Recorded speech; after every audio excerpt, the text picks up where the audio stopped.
Hello everyone, welcome to part 1 of a replay between Jimpo and DIMAGA here on Lost Temple.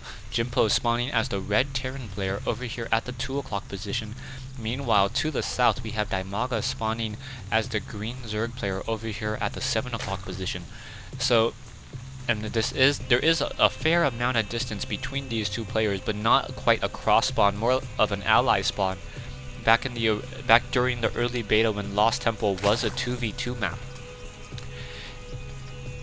Now, taking a look at both of the players, most likely Jimpo will be going for a standard 9 supply opening with a 12 barracks. That's how he's been opening up his previous games. Meanwhile, DIMAGA now getting a single Overlord, gonna wait until that Overlord pops or spawns, and then be able to train up an additional 3 drones, not doing anything fancy, no extractor tricks, in order to try to get some additional units there. So yeah, DIMAGA gonna be able to now producing 3 drones and going more for an economic build as well. So we are now taking a look back over here. SCV gonna go ahead and move on out, do a little bit of scouting, not quite sure what that was about, moving a little bit away, and now a 12 barracks now being placed down. SCV moving out in order to scout, should be able to find DIMAGA over here and not have any real issue. We do have a drone already moving out, so that drone coming out, and it was that SCV. SCV, will it be able to stop that drone from dropping on the hatchery? It will. So a nice delay there. So Jimpo now moving around with that single SCV and just delaying that hatchery. Delaying that hatchery a lot by this stage in the game, as that drone is just trying to push that SCV out of that position in order to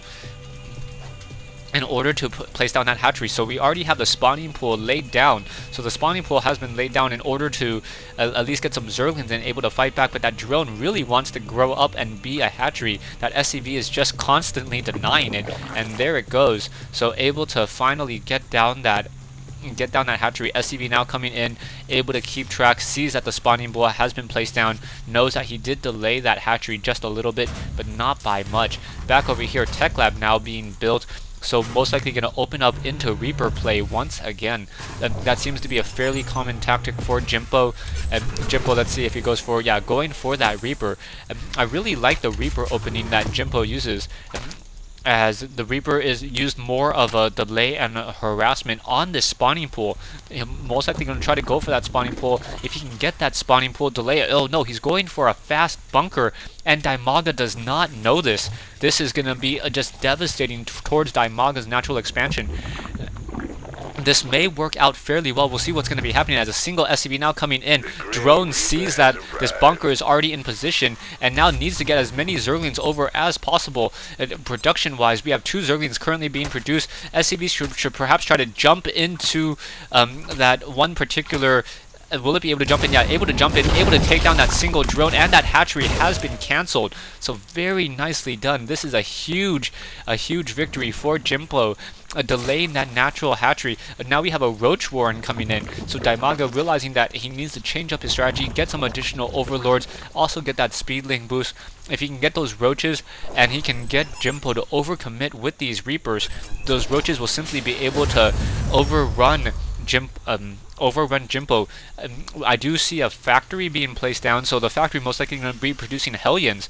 Now in come those Reapers. Reapers do not see that Roach Warren quite yet, as those Reapers are now just trying to perhaps take down that spawning pool. Spawning pool has a little bit of that little reflection. I think that's indicating that it is currently being upgrading. A creep tumor now being laid down in order to perhaps protect that queen, enabling the queen to be able to move much more quickly.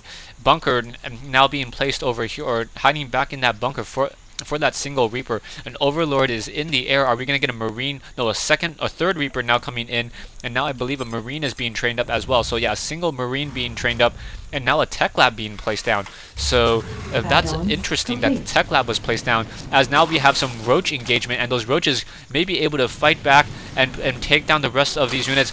Bunker has been salvaged. Down it goes. Roaches, however, move very slowly, able to stop that creep tumor, which was absolutely critical in that whole entire fight, trying to kite those Roaches. So very, very difficult to kite Roaches. If you can believe that, as the Roaches have a range of 3 and the Reapers have a range of 4.5, you have to absolutely know the range of your units very, very well. Single Marauder, maybe able to get off a couple of shots. Yeah, able to shoot down that Roach. Roach taking 3 shots and now pulling away as it does not want to do any sort of engagement. Unit-wise, the Reapers have been taken down. So, sorry, no, there's still 2 Reapers there. So 2 Reapers off on that high ground. And now those Roaches activating that Xel'Naga Watchtower, able to watch onto that high ground. So those Reapers pulling away once again. Reapers jumping off over here, just trying to hide themselves. Army-wise, DIMAGA sitting at 375, Jimpo sitting at 650. Harvester count, Jimpo is in a definite lead as his hatchery is replaced by DIMAGA. A single Viking now out, so that Viking now going to go Overlord hunting. So very nicely done, as that Viking should be able to take down a fair number of Overlords. There is a single Queen in position, however that Queen only has a range of 7. So a range of 9 Vikings should be able to shoot down these units fairly easily. Queen getting a couple hits onto that Viking. Viking taking some damage, but able to continue to move around the map, not quite too concerned. That Overlord now once again on the move. Will that Viking be able to shoot it down? He does not see it. There it is. And now that Overlord taking its fair share of damage once again. An additional Viking in production. A Queen coming over, but that Overlord... Oh, nice transfusion in order to save that Overlord.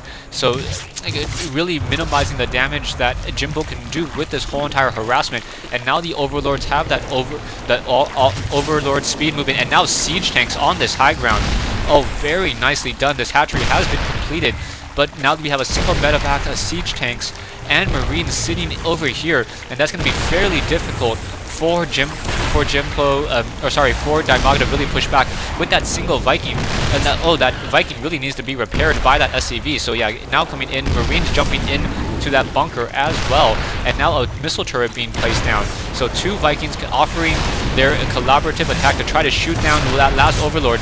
Overlord now taken, 1 Overlord gonna get taken down, however, at the cost of 1 single Viking. There is a Spire, however, and another transfusion on that Overlord to try to save it. A missile turret now coming in. The hatchery gonna get taken down, and DIMAGA unable to consistently expand. Very nicely done. We have some Mutalisks coming in. Those Mutalisks, however, are going to have a difficult time against that single, bunker and that missile turret. Missile turrets are much stronger against Mutalisks than in the original StarCraft, as a missile turret does 24 damage per round of attack, while in StarCraft 2, while it only did 10 damage in StarCraft 1. Another hatchery being placed down over here by DIMAGA at the 8 o'clock natural expansion. We have a single Viking up in the air. Where is that starport? A starport over here, but does not have any reactor core on it. Missile turret able to continue to push on these main units, and wow, 1 Mutalisk down to 26 hit points.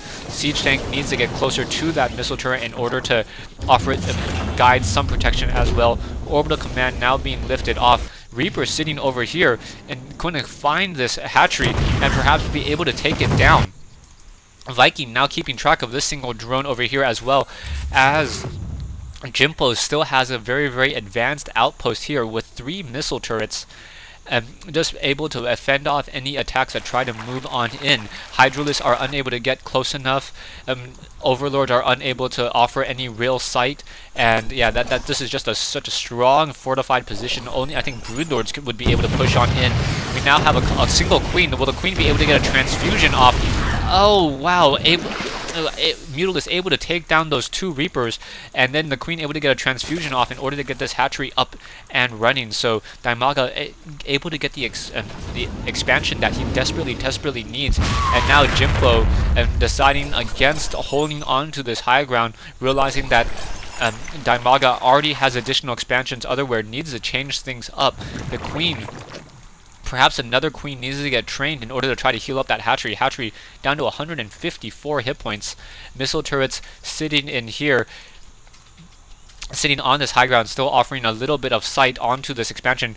As long as they know that there's no creep here, Jimpo knows that there is not going to be an additional expansion. Back over here, we now have a reactor being placed down at that starport in order to be able to double produce Vikings and medevacs. As now I hear a single Thor. So Thor is now coming out in order to push back out. And now DIMAGA also researching Burrow as well. burrow and also getting the tunneling claws. So gonna get roach upgrade in order to be able to move while burrowed. Stay tuned for part 2 of this replay between Jimpo and DIMAGA here on Lost Temple.